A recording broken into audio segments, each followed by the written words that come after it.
inside of that beautiful document that our marketing team has put together in that report, you'll start to see a lot of metrics and data from real world tipping solutions. So there's a number of things that I do want to call out here just on this webinar with you all today. When we look at the trends and the growth of what's happening in the tip-based world, you'll see a number of different key findings, and here's a few of them for you. So tip sharing and tip pooling and their interaction between one another. For those of you who don't know, just make sure nomenclature is solidified and that we're all speaking the same language. Tip sharing is a unidirectional of money, right? So it is going to be typically seen that one job code is sharing with another job code, such as servers may tip 2.5% of alcohol sales back to the bartender. That would be tip sharing, and that is the most common system that is constantly running in TipHaus.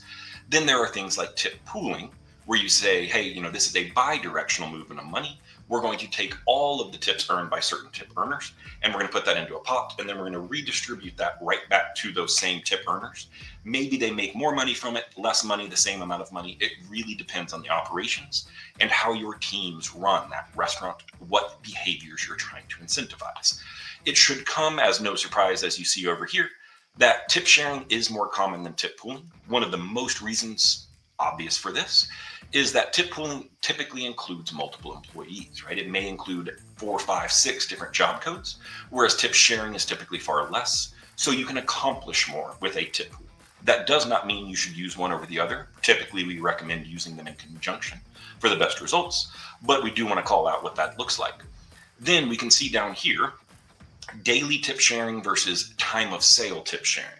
And what this means here is when we look at a day, are we just splitting these tips up based on how many total hours you worked in the day? So if I worked 8 and my colleague worked 8, we would both earn the same amount of money. Or do we get more specific? So time of sale is proprietary to TipHaus. And what this looks at is it's only eligible to be shared with people who worked from the moment a check was open to the moment a check was closed. And the tip associated with that specific check gets shared to only those individuals that were working during that time. There are plenty of others. We can look at hourly or weekly distributions. We offer all of them, of course, here at TipHaus. But it is always fascinating to see time of sale catching up to daily tip sharing. Daily is the most common. It's typically what people come from when you're coming from your Excel spreadsheets or your Google spreadsheets and you're running your entire operation there. Time of sale is very granular and specific. And so in that same example where someone might work 8-hour shift in the morning, I work an 8-hour shift in the evening. If we were doing daily tip sharing, we would all be making the exact same. If we were doing time of sale, the morning, the AM shift would only be eligible for those checks that actually occurred during the AM, and I would only be eligible for tip pooling and tip sharing for the PM.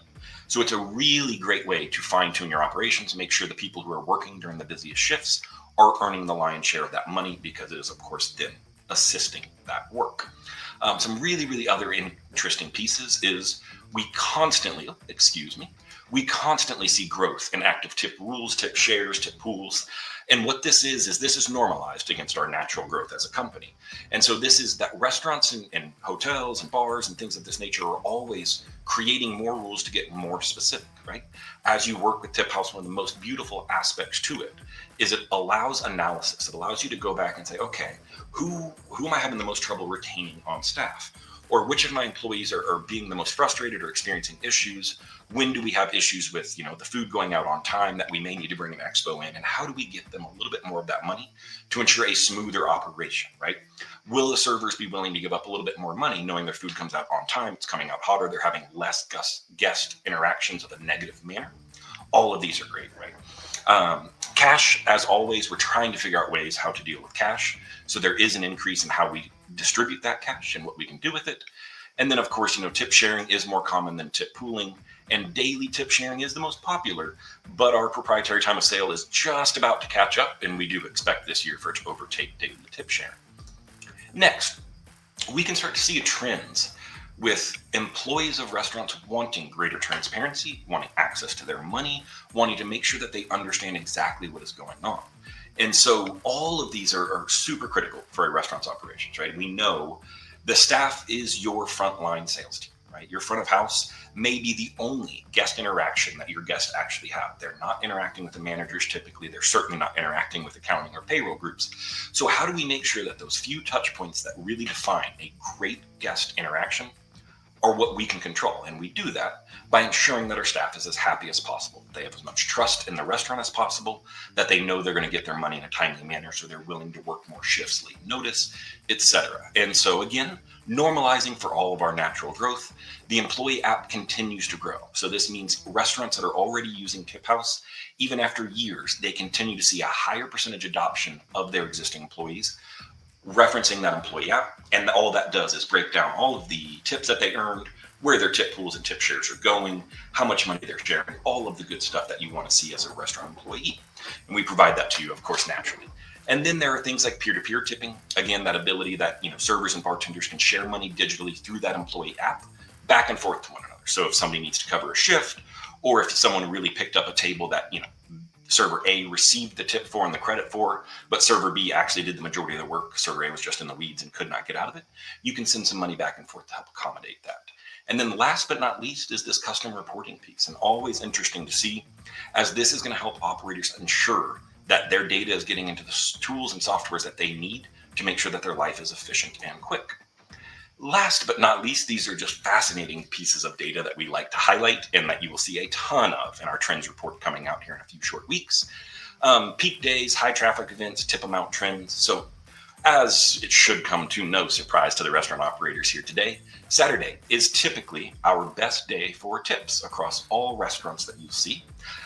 There are a few notable exceptions, but the vast majority, I'd say 98, 99% of restaurants, Saturday will be your highest tip volume day, followed by Friday, the day before, of course, then followed by Sunday.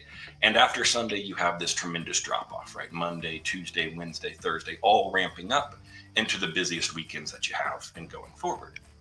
Next, when we look at days specifically of what caused what tip volume and why were there such spikes, always interesting. January, as we all know, kind of a dead month, right? A lot of money has already been spent from disposable income for the holidays, taking care of family and friends, travel, etc. And you have, of course, Valentine's Day right around the corner after January, which is always a busy one. This year, we actually recorded Father's Day and Mother's Day as the highest days of tip volume throughout the entire nation. So that was a fascinating piece of tidbit. However, as we will find out here in 2025, as we allow this data to collect for the following year, we do expect Valentine's Day to eclipse those. Last year, Valentine's Day fell on a weekday, so that volume got spread out over the weekend before and the weekend after, whereas we know it just happened 2 weeks ago. Valentine's Day this year was, of course, on a Friday, and next year will be on a Saturday. Easter always coming in with a great performance, but it's always on a Sunday, of course, so you know that you're going to get that great day there. For this chart on the right, when we're looking at the pie chart, really interesting trends to see here is, of the eligible restaurants that pay their tips daily, meaning they've enrolled in the Earn Tip Access program, 80.6% of tip earning employees have enrolled in our Earn Tip Access program. So meaning the restaurant has chosen to engage with us over that. They are offering next day or same day pay to their staff.